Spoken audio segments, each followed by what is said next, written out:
ધીરજ એટલે કે રાહ જોવાની ક્ષમતા નહીં, પણ આપણે આપણો સ્વભાવ કાબૂમાં રાખવાની ક્ષમતા.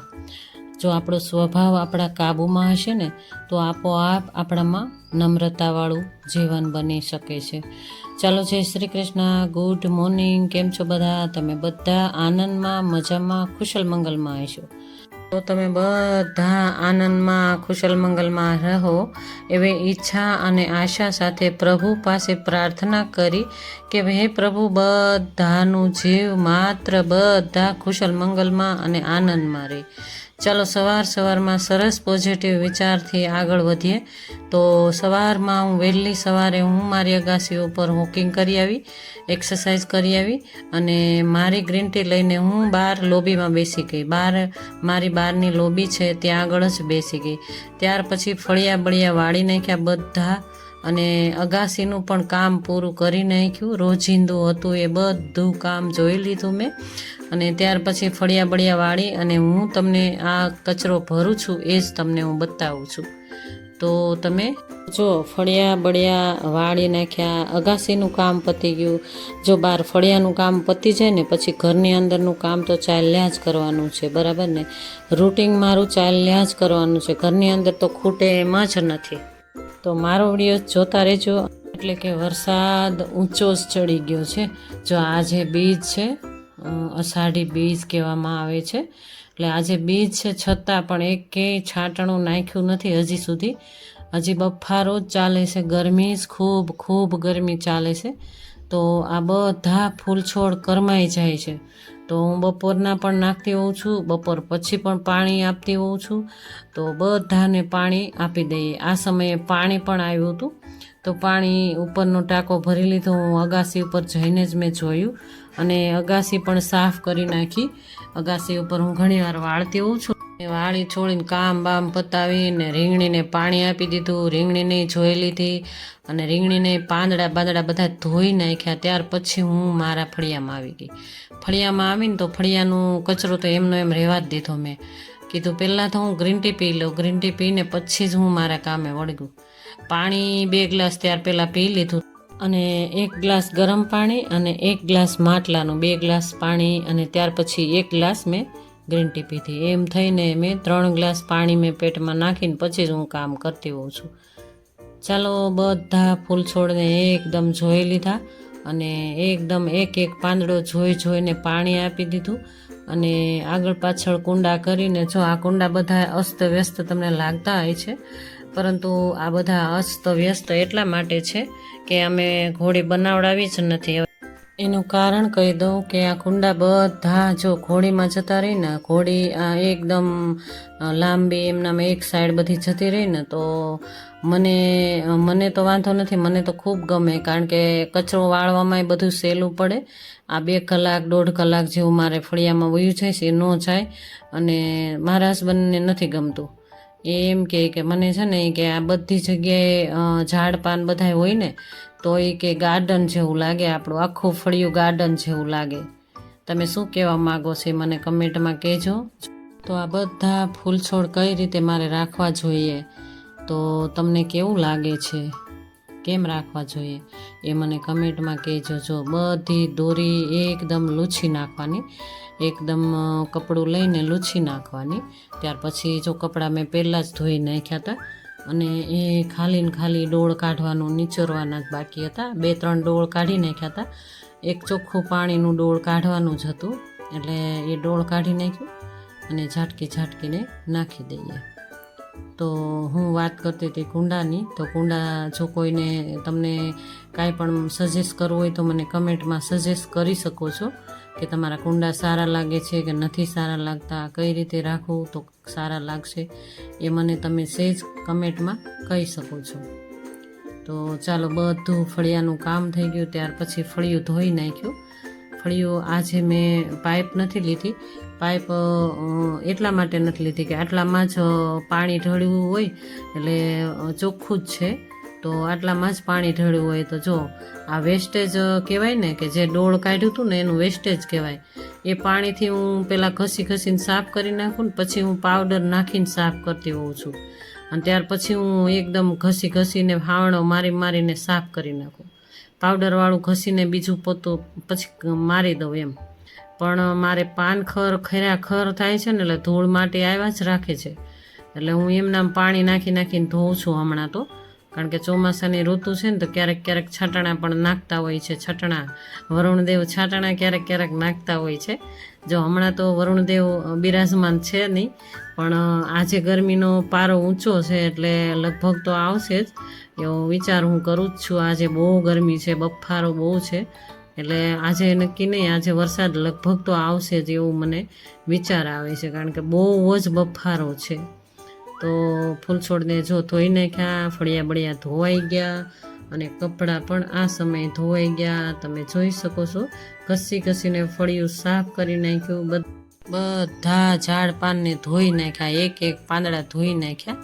અને તમને હું બતાવું છું, જો આ ગુલાબ પણ ઝીણા આવે છે.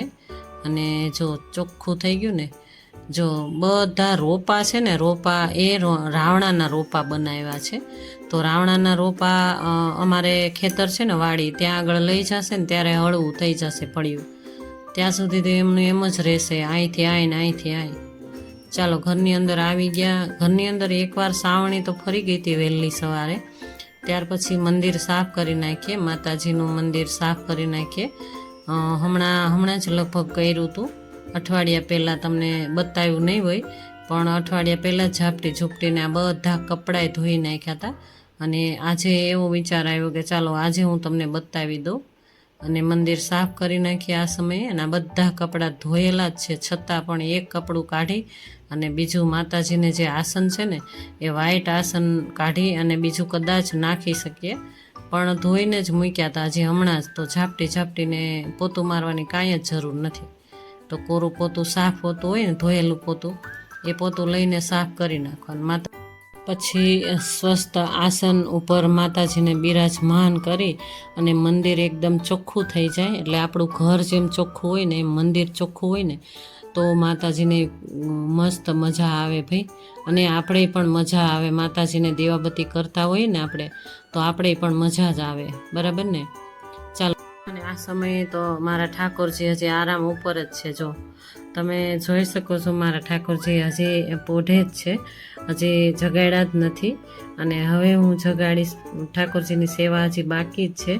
તો મંદિર સાફ કરી નાખું, આ રૂમ આખો સાફ કરી નાખું. ત્યાર પછી નાહી ધોઈ અને ફ્રેશ થઈને પછી હું દીવાબત્તી માતાજીને કરું અને મારા ઠાકોરજીને શાંતિથી રમાડતા જગાડું અને સ્નાન ગ્રહણ કરાવું.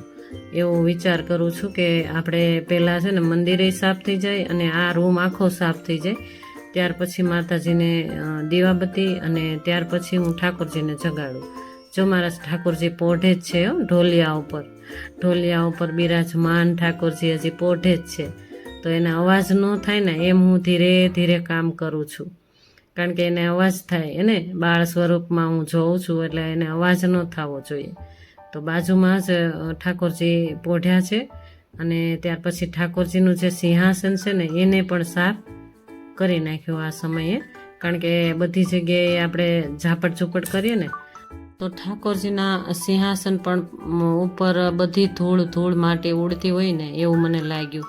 તો એ પણ મેં ઝાપટીને સાફ કરી નાખ્યું. અને ત્યાં આગળ હું પાણી પણ ભરીને નાની એવી લોટી મૂકી દઉં. રાતભર આખી રાત પાણી પણ ભરીને રાખી દેવાનું. ચાલો દીવાબત્તી કરી નાખીએ હવે.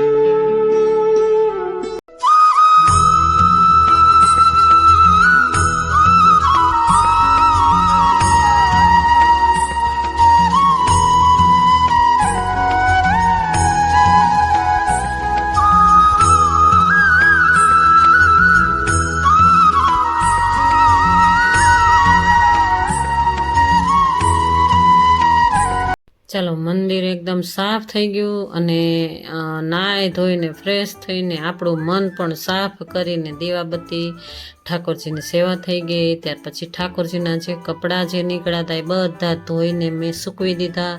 ત્યાર પછી મારું ઓટ્સ બનાવીને હું બેસી ગઈ ઓટ્સ લેવા. ઓટ્સનો નાસ્તો કરી અને જો ઠાકોરજીને નાસ્તો કરાવ્યા પછી જ ઠાકોરજીને દૂધ અર્પણ કર્યા પછી જ અને જો સાકર અને ડ્રાયફ્રૂટ્સ થોડુંક રાખી અને એ અર્પણ કરી લઈ ઠાકોરજી. ત્યાર પછી જ હું મારો નાસ્તો કરું છું. ત્યાર પહેલાં તો ખાલી ને ખાલી પાણી જ હાલતું હોય છે, બપોર સુધી પાણી જ પીધા રાખતા હોઈએ.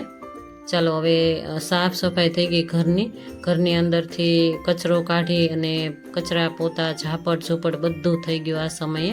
અને પોતું મારતા મારતા આવી ગયા બહાર આવી ગયા. ત્યાર પછી આ વોશ બેસિંગ, જ્યારે બહારનું પોતું બાકી હોય ને ત્યાર પહેલાં જ હું આ વોશ બેસિંગ સાફ કરી નાખું, ત્યાર પછી જ હું આ પોતું મારી દઉં. અને જો ઘરની અંદરથી પોતું મારતા મારતા આવતા હોય ને, જ્યારે ધોઈને પોતું મારતા આવતા હોય ને ત્યાર પછી હું લોબીનું કામ કરતી હોઉં છું. ચાલો હવે રસોઈનો સમય થઈ ગયો તો શું બનાવશું, એકલા હોઈએ એટલે શું બનાવશું. તો આજે તો ચણાનો લોટ લઈ લીધો અને એમાં મીઠું નાખી દીધું, હિંગ નાખી દીધી, હળદર નાખી દીધું, આ હિંગ નાખી દીધી જો, અને તેલ થોડુંક નાખી દીધું. અને આ છાશ થોડી નાખતા જવાનું, ગોળ બનાવી નાખવાનું. બહુ ખાટી નથી ને બહુ મોડી નથી એવી છાશ, એટલે કે દહીંનું ઘોળવું જ છે. અને દહીંનું ઘોળવું રાખ્યું હતું મેં, મસ્ત દહીંનું ઘોળવું છે. તો આજે તો ચણાની ઢોકળીનું શાક બનાવવાનું છે. જો ઢોકળીનું શાક બનાવવાનું છે, ઢોકળીના શાકમાં પણ તમે જોઈ શકો છો કે હું કઈ રીતે શાક બનાવીશ. જો પહેલાં ગોળ બનાવી નાખવાનું, ગોળ બનાવ્યા પછી હું તમને લાઈવ બતાવતી હતી. જો આ મરચાં અને આ આદુનો કટકી, જો આદુય પણ નાખી દીધો તો એક કટકો, એટલે એ બધું 2 મરચાં હતા એ નાખી અને આ નાની એવી ઘંટીમાં પીછી લેવાનું. નાની એવી ઘંટી એવી સરસ મને મળી ગઈ ને, તો એમાં કાંઈ પણ પીછવું હોય ને તો એકદમ સરસ ક્રન્ચી થઈ જાય છે. તો સરસ ઘંટી મેં લીધી હતી, આ બજારમાંથી જ લીધી હતી. પણ મને ક્યારેક એમ થાય કે ઝાઝું હોય ને ત્યારે હું બહાર કાઢીને આ કામ કરું. તો 2 મરચાં, 1 ટમેટું એ બધું આ સમયે મેં આમાં દળી લીધું અને આ ઘોળ મેં તૈયાર કર્યું. બહુ આછું નહીં, બહુ ઘાટું નહીં, એવું ઘોળ તૈયાર કર્યું. ઘોળ તૈયાર કર્યા પછી થાળી ગ્રીસ કરી અને એમાં મૂકી દેવાનું. જ્યારે આપણે બાફવા મૂકી દેવાનું, ઢોકળી બાફી અને એનું શાક બનાવવાનું. તો ઢોકળીનું શાક મસ્ત ટેસ્ટી બનશે. તો જો હું આ રીતે બનાવું છું. જો તમે કઈ રીતે બનાવો છો, તમારી રીત અલગ હોય તો મને તમે કમેન્ટમાં કહેજો, એટલે હું પણ એમ ક્યારેક બનાવતી રહીશ. અને જો પાણી થોડું નાખીને ગોળ તૈયાર કરી નાખવાનું, એકદમ કંઈ પતલું નહીં થવા દેવાનું, બહુ જાડું નહીં થવા દેવાનું, એવું ગોળ તૈયાર કરી અને મેં મૂકી દીધું છે, કઢાઈ મૂકી દીધી. કઢાઈમાં એક વાટકી ઊંધી રાખી દીધી, એમાં મેં ગ્રીસ કરેલી થાળી રાખી દેવાની, એટલે બફાઈ જાય. ઢોકળિયું ન લેવું પડે આપણે. જો આવી કઢાઈ હોય ને તો કઢાઈમાં જ બાફી નખાય, એટલે ઢોકળિયું ઉતારવું જ ના પડે. જો ઢોકળિયું પણ ઉતારી શકાય, પણ હું એકલી જ છું એટલે એકલા માટે તો ચાલે એટલું. તો આ ટમેટું, જો આ ઘંટીમાં ટમેટું પણ મસ્ત એવું થઈ ગયું, પીસાઈ ગયું સરસ. અને આદુ મરચાંની પેસ્ટ પણ મસ્ત બની ગઈ, ક્રન્ચી. અને જો આ ઢોકળી બફાઈ ગઈ. તો આ ઢોકળી બાફી નાખવાની, આ રીતે બાફી નાખવાની. અને આમાં લસણ ડુંગળી બધું નાખી શકાય. તમે જો લસણ ડુંગળી ખાતા હોય ને તો લસણ ડુંગળી બધું જ નાખી શકાય. આ સમયે મેં ખાલી ઢોકળી, ટમેટું અને આદુ મરચાંની પેસ્ટ, જો ક્રન્ચી પેસ્ટ બનાવી નાખી, વઘાર મૂકી દીધું, તેલ નાખી દીધું, જીરું નાખી દઉં. જીરું એકદમ જોઈ લેવાનું, સતળાઈ જાય પછી રાઈ મેથી નાખી દેવાના થોડા. ત્યાર પછી હિંગ નાખી અને વઘાર કરી નાખવાનું ટમેટાનું. જે ટમેટું ક્રન્ચી કર્યું છે ને એનું વઘાર કરી નાખવાનું. અને વઘાર કર્યા પછી ચડવા દેવાનું, એમાં થોડું સહેજ હલાવતું રહેવાનું, એટલે ચોટી ન જાય. અને જો મસ્ત સ્મેલ આવતી હતી આ સમયે, મારા કિચન આખું સ્મેલમાં ભરપૂર થઈ ગયું હતું, કેમ કે આદુ નાખ્યું છે ને, અંદર આદુ નાખ્યું છે એટલે મસ્ત ટેસ્ટમાં બેસ્ટ થાય. તો આ ઢોકળીનું શાક મેં મારા માટે જ બનાવ્યું છે, આજે સ્પેશિયલ મેં મારા માટે જ બનાવ્યું છે. અને જો મારા હસબન્ડને આ બિલકુલ ન ભાવે, બિલકુલ નહીં. એ ઢોકળીનું શાક નહીં ખાય અને સેવ ટમેટાનું શાક નહીં ખાય, એવું કશું જ ન ભાવે ને. કઢી ન ખાય. અમુક કાંઈ વસ્તુ જે એને ન ભાવતી હોય ને એ હું એકલી હોઉં ને ત્યારે બનાવી નાખું. તો શાકભાજીની કોઈ રામાયણ જ નહીં, શાકભાજી લેવાની કોઈ રામાયણ નહીં. જો લીમડો નાખી દીધો અત્યારે અને સરસ તેલમાં સતળાઈ જાય ત્યાર પછી આપણે મસાલો કરી નાખવાનો, રૂટિંગ મસાલો કરી નાખવાનો, હળદર, ધાણા જીરું, મીઠું, ચટણી બધું નાખી દેવાનું. અને મીઠું જોઈ વિચારીને નાખી દેવાનું, કારણ કે આપણે ઢોકળીમાં પણ નાખ્યું છે એટલે જોઈને નાખવાનું મીઠું. ત્યાર પછી થોડું પાણી નાખવાનું. જો અડધી વાટકી પાણી નાખ્યું. મને એકદમ રસાવાળું નથી ખાવું, સહેજ લચપચું રહે ને એવું ખાવું હતું, પણ તો એ રસો તો જોઈએ જ, કારણ કે બાજરીનો રોટલો કરવાનું છે ને એટલે. અને આજે મેં તેલ બિલકુલ ઓછું નાખ્યું છે અને સહેજ રસો તો જોઈએ જ, કારણ કે રસો હોય ને તો જ બાજરીનો રોટલો ચોળીને ખાવાની મજા આવે, બરાબર ને. આ બાજરી અને મકાઈ ને જુવાર 3 મિક્સ કરીને દળાવ્યું છે, એ તો તમને ખબર જ છે. તો ચાલો તાવડી એકદમ સાફ કરી નાખી અને જો રસાવાળું ખણસાવા દીધું હતું. જો ખણસાય ને એકદમ સરસ થયું. જો એકદમ તેલ ઓછું નાખ્યું છે. તો હવે ઢોકળી નાખી દેવાની ઉપરથી ઢોકળી આ રીતે ઢોકળી વેરીને નાખી દેવાની. જો છૂટી જ થઈ છે પરંતુ તો પણ જોઈ વિચારીને નાખી દેવાની. જો મસ્ત થયું છે ને, ટેસ્ટમાં પણ બેસ્ટ હતું ભાઈ. ચાલો આજે 16 જૂન છે અને આજે સતગુરુવાર છે, આજ ગુરુવારનો દિવસ છે અને આજે અષાઢી બીજ છે, મોટી બીજ કહેવાય ને એ બીજ છે. તો આજે તો વરસાદ તૂટી જ પડવો જોઈએ, પણ ગરમી એટલી છે, વરસાદ ક્યાંય નથી. જો થોડું એવું લાગે છે કે છાંટણા આવશે. અત્યારે થોડો સમય એવો બપોરનો જેમ થાય છે ને એમ થાય છે કે થોડાક છાંટણા આવશે, પણ છાંટણા આવે ને તો પલાળીને જતો રહે એવું આવે. ચાલો ત્યારે આજનો દિવસ મારો તમને કેવો લાગ્યો? આજે અષાઢી બીજ છે તો આજનો દિવસ, આજનો વ્લોગ તમને કેવો લાગ્યો? જો સારો લાગ્યો હોય તો લાઈક કરજો, શેર કરજો અને સબસ્ક્રાઈબ કરજો. જો અને નવા જો મારા વિડીયોઝ જોઈએ એમ હોય તો મને એક સબસ્ક્રાઈબ જરૂર કરજો. જો સબસ્ક્રાઈબ કરવામાં કોઈ પૈસો નથી લાગવાનો, લાઈક કરવામાં પણ કોઈ પૈસો નહીં લાગે તમારો કોઈનો, પણ મને લાઈક કરજો, શેર કરજો, તમારા ફેમિલી મેમ્બરમાં શેર કરજો અને સબસ્ક્રાઈબ જરૂર કરજો. ચાલો ત્યારે બધા મારા યુટ્યુબ ફેમિલી જમવા. જો થોડો રસો રાખ્યો છે અને તેલ ઓછું છે બિલકુલ, અને ઘી લગાડ્યું બાજરીના રોટલા ઉપર અને છાશ, અથાણું. ચાલો મારી સાથે જમવા બધા મારા યુટ્યુબ ફેમિલી. આ સમયે વરસાદ ચાલુ થયો હતો અને થોડા છાંટણા નાખ્યા હતા અને ફળિયું બગાડીને જતો રહ્યો. જો ચાલો ત્યારે ઋતુનો કામ કરશે. ચાલો જય શ્રી કૃષ્ણ, રાધે રાધે.